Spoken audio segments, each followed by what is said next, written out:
तो हम लोगों ने एंटीकोलिनर्जिक सिस्टम्स के बारे में और एंटीकोलिनर्जिक ड्रग्स के बारे में ऑलरेडी पढ़ा है। तो आगे उसी चैप्टर का एक पार्ट है, that is drug acting on ganglia.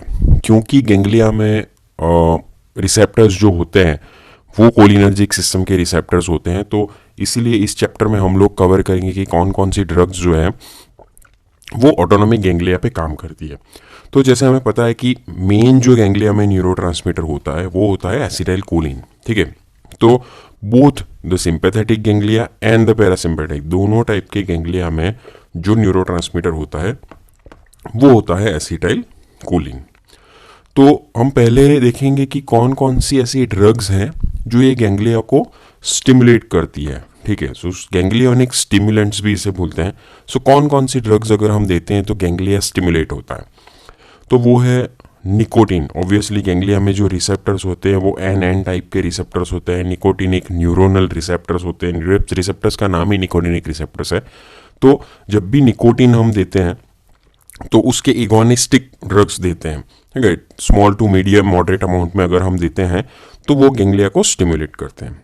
दूसरे कुछ ड्रग्स हैं जिनका नाम आप याद रख सकते हैं, ज़्यादा एग्जाम के लिए इंपॉर्टेंट नहीं है, लेकिन ये एक ड्रग बहुत इंपॉर्टेंट है, दैट इज़ वेरेनिसिलिन।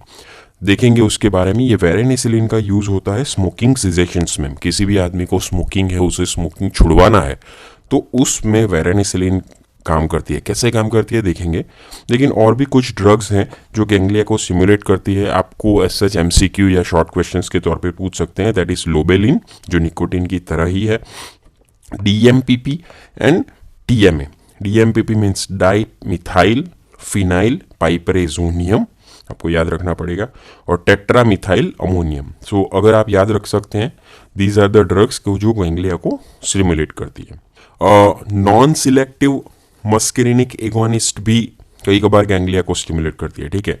सो कोई कोई ड्रग्स हैं जो नॉन सिलेक्टिव है और मस्केरिनिक रिसेप्टर्स पे काम करती है, वो कई बार निकोटिनिक रिसेप्टर्स पे भी काम करके गैंग्लिया को स्टिमुलेट कर जाती है, लेकिन बहुत कम हमने देखा है वो।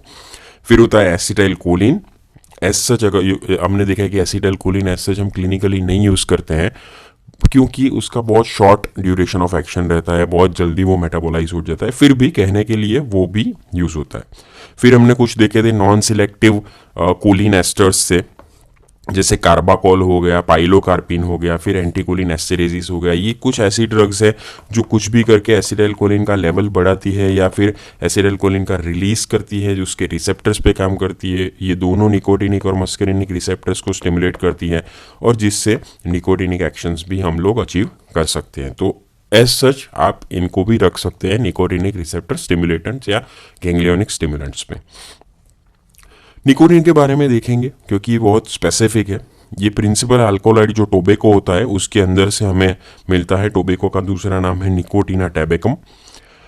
वो एनएन और एनएम जो दोनों निकोटीन के दो जो सब टाइप्स है उसके ऊपर ये काम करती है। सो ऑब्वियसली निकोटीन है, दोनों सब टाइप्स ऑफ निकोटिनिक रिसेप्टर्स के ऊपर काम करती है। बट मेन इंपॉर्टेंट निकोटीन का रोल आता है as an addiction property. So nicotine addiction in the form of smoking और टोबैको च्यूइंग हमने काफ़ी देखा है। सो इस सिचुएशंस में हम लोग कैसे निकोटीन का यूज़ कर सकते हैं क्लिनिकली, वो हम देखेंगे। सो क्लिनिकल इंडिकेशंस निकोटीन का एक ही है कि पेशेंट अगर टोबैको का उसको एडिक्शन हो गया है या फिर उसका डिपेंडेंस हो गया है, तो ऐसे स्टेज में आप सडनली उसको टोबैको या निकोटीन विड्रॉ नहीं कर सकते। तो उस टाइम को आपको ग्रेजुअल धीरे धीरे निकोटीन का डोज कम करके विड्रॉल स्टेज में जाना होता है। अगर किसी भी सब्सटेंस का अब्यूज है या एडिक्शन हो गया है या फिर डिपेंडेंस हो गया है और आप सडनली विड्रॉ कर देते हो तो उसके विड्रॉल सिम्टम्स आते हैं। सो आपको ग्रेजुअल विड्रॉ करना पड़ता है उसका डोज कम कर करके। सो उसी टाइम पे ये निकोटीन हम लोग को काम आ सकता है। सो उससे ऊपर से आते हैं कि स्मोकिंग सिजेशंस या टोबैको च्यूइंग क्यूटिंग करना है तो किस तरह से अचीव होता है। मेनली हम लोग फार्माकोलॉजी पॉइंट ऑफ व्यू ही देखेंगे, लेकिन काउंसलिंग और मोटिवेशन इंपॉर्टेंट है और फार्माकोथेरापी ऑब्वियसली इंपॉर्टेंट है। फार्माकोथेरापी का एम क्या है, तो बेसिकली यहाँ पे दो एम है। पहला कि जो क्रेविंग हो रहा है उसे कम करना है, ठीक है।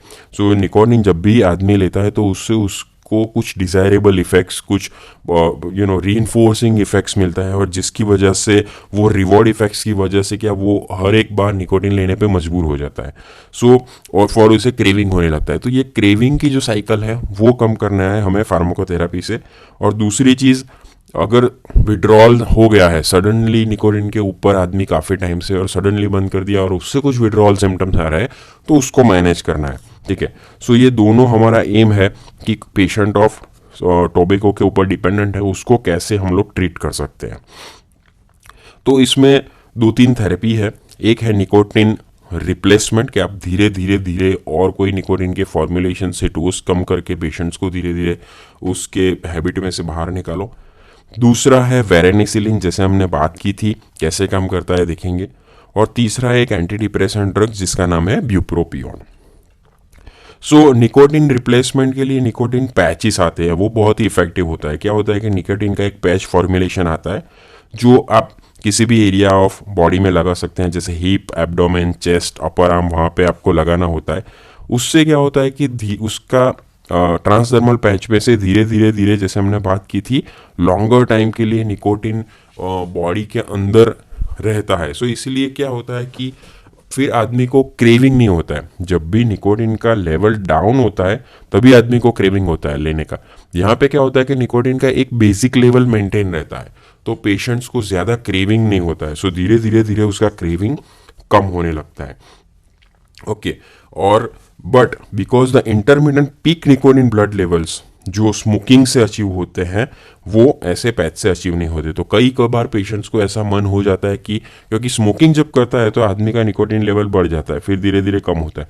तो ये लेवल अचीव पैच नहीं कर सकता, लेकिन एक बेसिक लेवल अचीव करके रखता है, जिससे धीरे धीरे जो क्रेविंग है वो कम होने लगता है। दूसरा एक फॉर्मुलेशन आता है निकोटिन च्युइंग गम, गम के फॉर्म में भी आता है। आपने काफ़ी सारे एडवर्टाइज भी देखे होंगे। वो भी जिस आदमी को खुद से निकोटिन या सिगरेट्स स्मोकिंग जो है वो कम करना होता है तो वो अपने पास ये रखता है। तो और दूसरा क्या होता है कि जब भी उसको ज़रूरत पड़ता है, क्रेविंग होता है, तो वो अपने मुंह में च्युई करता है।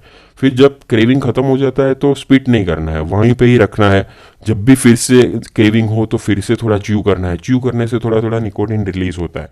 सो इस तरह से वो अपना स्मोकिंग हैबिट धीरे धीरे धीरे कम कर सकता है। ठीक है, और क्या होता है कि इसमें डोज कम रहता है गम में, तो जो स्मोकिंग के दौरान जो निकोटिन का डोज जाता है उससे काफ़ी कम बॉडी के अंदर जाता है। ठीक है, किसी किसी जगह पे, किसी किसी कंट्रीज में इनहेलर विथ निकोटिन कैटरिज भी अवेलेबल रहता है। ठीक, सो उससे भी आप ग्रेजुअली डोज एडजस्टमेंट वो कैटरिज से कर सकते हैं।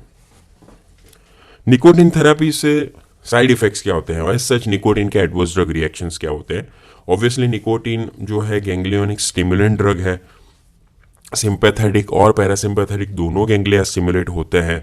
तो जो भी ऑर्गन पे जो सिस्टम का ज़्यादा प्रीडोमिनेंट रोल है उसका साइड इफेक्ट्स होता है। ठीक है, सो हेडेक हो सकता है, डाइजेशन में डिफिकल्टी हो सकता है, abdominal cramp, loose motions, sympathetic simulations की वजह से रेस्टलेसनेस रहे, नींद ना आना, फ्लू जैसे सिम्टम्स हो, या लोकल इरिटेशंस हो सकता है।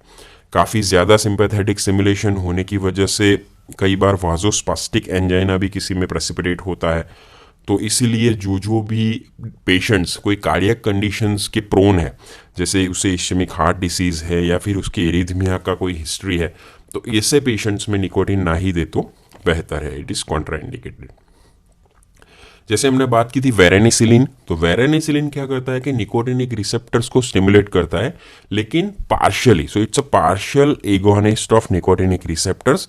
निकोटिनिक रिसेप्टर्स का भी ये एक सब टाइप उन्होंने ढूंढा है, अल्फा 4 बीटा 2। तो बहुत ही स्पेसिफिक निकोटिनिक रिसेप्टर्स के सब टाइप के ऊपर जाकर उसको पार्शियली स्टिमुलेट करता है। पार्शियल स्टिमुलेशंस का या फिर पार्शियल एगोनिस्ट का क्या रोल है, जैसे फुल एगोनिस्ट जो पूरी ऐसी इफेक्ट आता है, पार्शियल एगोनिस्ट से उसकी कम इफेक्ट आती है। ठीक है, सो उससे क्या होता है कि एक इफेक्ट प्रोड्यूस होता है, सो क्रेविंग कम होता है। ठीक है, जैसे पैच में होता था ऐसा, तो उसका जो रिवॉर्ड रीइंफोर्सिंग जो साइकिल है वो इससे कम हो जाता है। ब्रेन में जहाँ पे न्यूक्लियस एक्यूमेंस और मेसोलिम्बिक एरिया है कि जो रिवॉर्ड के लिए रिस्पॉन्सिबल्स होते हैं जब भी आप स्मोकिंग करते हो, तो वहाँ से ये काम करके रिवॉर्ड रीइंफोर्सिंग साइकिल को कम कर देता है, क्रेविंग कम होता है। ठीक है, dopamine release, activation of this nicotinic receptor से क्या होता है कि डोपामिन रिलीज भी होता है, जिससे एक सेटिस्फैक्शन थोड़ा बहुत रहता है। सो पेशेंट्स को फिर ज़्यादा स्मोकिंग करने की ज़रूरत नहीं रहती है। ये ड्रग ही ऐसा रिवॉर्ड मैकेनिज्म्स प्रोवाइड कर देती है। इससे क्या होता है कि वेरानिसिलिन पार्शियल एगोनिस्ट है, तो निकोटिन का थोड़ा सब्स्टिट्यूशन हो जाता है, लेकिन blocks the reward effects of smoking. Pure जो स्मोकिंग है उसका तो इफेक्ट नहीं आता है। कई बार क्या है कि क्लिनिकली इससे क्रेविंग कम होता है, और कुछ कुछ पेशेंट्स में विड्रॉल सिम्टम्स भी प्रेसिपिटेट्स हो जाते हैं, तो आपको उसका भी ध्यान रखना पड़ता है, उसकी भी मेडिसिन देनी पड़ती है। साइड इफेक्ट्स में मूड चेंजेस, इरिटेशनल बिहेवियर रहता है, एपेटाइट और taste disturbance, sleep disorders, patient थोड़ा एक्साइटेड एजिटेटेड रहता है। तो और कई बार ऐसा देखा गया है कि सुसाइडल थॉट्स भी इंक्रीज हो जाते हैं वेरानिसिलिन देने से, तो ये भी एक वार्निंग दी गई है as an adverse drug reaction profile. एक दूसरी ड्रग्स है, वो as an anti depression drugs है। डिप्रेशन की दवाइयों में हम लोग देखेंगे, लेकिन मेन उसका मैकेनिज्म्स क्या है कि ये नॉरएपिनेफ्रिन का लेवल बढ़ाता है, तो डिप्रेशन में फ़ायदेकारक होता है, लेकिन साथ साथ ये डोपामिन का लेवल भी बढ़ाता है। तो उससे क्या होता है, डोपामिन लेवल बढ़ने से पेशेंट्स को अगेन रिवॉर्ड रीइंफोर्सिंग मिलने लगता है, तो फिर स्मोकिंग धीरे धीरे वो कम कर देता है। सो उसकी सस्टेन रिलीज टैबलेट, ऐसा टैबलेट्स अवेलेबल होती है स्मोकिंग सिजेशंस के लिए। तो ऐसा स्मोकिंग सिजेशंस में जो निकोटिन के अलग अलग फॉर्म है, पैच है, च्युइंगम यूज़ होते हैं। दूसरा वेरानिसिलिन ड्रग्स जो हमने देखी, जो पार्शियल एगोनिस्टिकली काम करती है, वो यूज़ होता है। और anti depression medicine in the form of bupropion, जो डोपामिन का रिलीज करके रिवॉर्ड देती है, तो स्मोकिंग सिजेशंस में हेल्प होता है। दूसरी ड्रग्स जो हम लोग देखेंगे, अब तक हमने जो देखी वो गैंग्लियोनिक स्टिमुलेंट थी। अब हम लोग जो ड्रग्स देखेंगे वो है गैंग्लियोनिक ब्लॉकर्स। सो ये जो एनएन टाइप ऑफ रिसेप्टर्स है निकोटिनिक न्यूरोनल, अब हमें उनको ब्लॉक करना है। तो ब्लॉक यहाँ पे दो टाइप से हो सकता है। एक के जो रिसेप्टर्स हैं उसको आप ब्लॉक कर दो, उस आपके for an example competitive antagonist या नॉन कॉम्पिटिटिव एंटागोनिस्ट। तो उससे क्या होगा कि जो एगोनिस्ट है वो यहाँ पे काम नहीं कर सकेगा। तो वो उसे हम लोग बोलते हैं कॉम्पिटिटिव ब्लॉकर्स, ये कॉम्पिटिटिव एंटागोनिस्ट। तो उसमें कुछ नाम है, हेक्सामिथोनियम, पेंटोलिनियम, मैकामेलामीन, ट्राइमिथाफान, और आपको ये नाम याद रखने पड़ेंगे। तो ये कुछ नाम है जो गैंग्लिया को ब्लॉक करते हैं। कैसे? उसके रिसेप्टर्स को कॉम्पिटिटिवली ब्लॉक कर देते हैं, तो जिससे निकोटिन खुद आके ये रिसेप्टर्स के ऊपर चिपक नहीं सकता है और काम आगे नहीं बढ़ता है।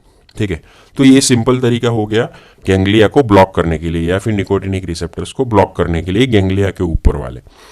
या फिर क्या होता है, एक होते हैं परसिस्टेंट डीपोलराइजिंग ब्लॉकर्स। अब ये लोग क्या करते हैं कि ये लोग रिसेप्टर्स को स्टिमुलेट करते हैं, लेकिन एक्सेसिव स्टिमुलेशंस करते हैं। इतना ज़्यादा रिसेप्टर स्टिमुलेट करते हैं कि पहले तो स्टिमुलेशन की इफेक्ट आती है, बट धीरे धीरे धीरे धीरे रिसेप्टर्स का इफेक्टिवनेस कम होने लगता है और रिसेप्टर्स का पूरा इफेक्ट ही चला जाता है।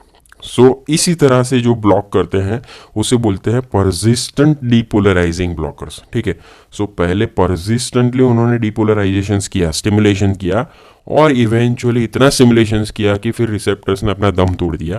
So that is persistent depolarising blockers. उसमें अगर लार्ज डोज में ड्रग्स दी जाए, जैसे निकोटिनिक खुद ही लार्ज डोज में दी जाए, तो इनिशियल स्टिमुलेशन होगा, लेकिन धीरे धीरे धीरे धीरे उसका दम निकल जाएगा और फिर ब्लॉक हो जाएगा, फिर वो रिवाइव नहीं हो सकेगा रिसेप्टर, उसका एक्शन नहीं आएगा। Same way large dose of acetylcholine in the form of anticholinesterase. So anticholinesterase बहुत लार्ज डोज में ले तो भी ऐसा होता है, लेकिन इस तरह से इनका क्लिनिकल रिलेवेंस नहीं होता है, क्योंकि बहुत अनप्रेडिक्टेबल और एक्साजरेटेड रिस्पॉन्स प्रोड्यूस होता है, सिंपैथेटिक स्टिमुलेशन बहुत हो जाता है, और that itself might be very dangerous. So इसीलिए ये ज़्यादातर यूज़ नहीं होते हैं। मोस्टली जो यूज़ होते हैं ये कॉम्पिटिटिव ब्लॉकर्स ही यूज़ होते हैं गैंग्लियोनिक ब्लॉक करने के लिए। तो जनरली ये जो गैंग्लियोनिक ब्लॉकर्स जो यूज़ होते हैं, स्पेशली कॉम्पिटिटिव ब्लॉकर्स, वो किस कंडीशंस में यूज़ होते हैं? जब भी सिंपैथेटिक स्टिमुलेशन ज़्यादा हो जाता है, स्पेशली कार्डियक रिलेटेड। क्योंकि अगर हम लोग देखेंगे नेक्स्ट सिंपैथेटिक सिस्टम में कि सिंपैथेटिक सिस्टम का कार्डियक स्टिमुलेटरी इफेक्ट्स होता है। ठीक है, सो वो एक्सेसिव स्टिमुलेशन वाली चीज़ को बंद करने के लिए हम लोग ये कॉम्पिटिटिव ब्लॉकर्स यूज़ करते हैं। जैसे मान लीजिए ट्राइमिथाफान, ये एक ड्रग है, गैंग्लियोनिक ब्लॉकर है, जो अल्ट्रा शॉर्ट एक्टिंग ड्रग्स हैं। वो कई बार आईवी इन्फ्यूज़ की जाती है टू कंट्रोल हाइपोटेंशन अचीव करने के लिए, ठीक है, ब्लड प्रेशर कम करने के लिए, स्पेशली कौन से पेशेंट्स में जिसमें हाइपरटेंसिव इमरजेंसी हुई हो, ब्लड प्रेशर ज़्यादा बढ़ गया हो ड्यू टू एओर्टिक डिसेक्शन। एक कंडीशन है एओर्टिक डिसेक्शंस, अगर जिसमें हाइपरटेंशन बहुत ज़्यादा हो गया हो तो उसमें पेशेंट्स को ऑपरेटिव प्रोसीजर अगर आपको करना है तो कंट्रोल्ड हाइपोटेंशन क्रिएट करना है, तो उस स्टेज में ट्राइमिथाफान इंपॉर्टेंट है। दूसरी वैसे ही ड्रग्स हैं मेकामेलामिन, ठीक है, वो सेम वे इसी तरह से यूज़ होता है। और दूसरा एक इसका यूज़ है, जैसे हमने देखा था स्मोकिंग सिजेशंस में भी उन्होंने ट्राई किया है निकोटिन के साथ, ठीक है। तो इससे भी क्या होता है कि वो ब्लॉक करती है, जो रिवॉर्ड इफेक्ट जो होती है उसको ये ब्लॉक करती है, और कॉन्स्टिपेशन कई बार ये प्रोड्यूस कर देती है। सो मेकामेलामिन भी एक गैंग्लियोनिक ब्लॉकर है, निकोटिन के साथ स्मोकिंग सिजेशंस में यूज़ होता है।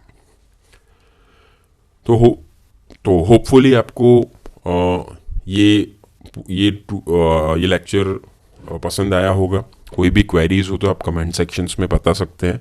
हम लोग वैसे ही नेक्स्ट लेक्चर शुरू करेंगे। अगर आपके पास कोई और सजेशंस हैं, हमें कोई और वीडियोस बनाने चाहिए, कैसे इंप्रूव करने चाहिए, तो आप लोग हमें कमेंट सेक्शंस में बताइए एंड हम लोग उस पर वर्क करेंगे। Thank you so much.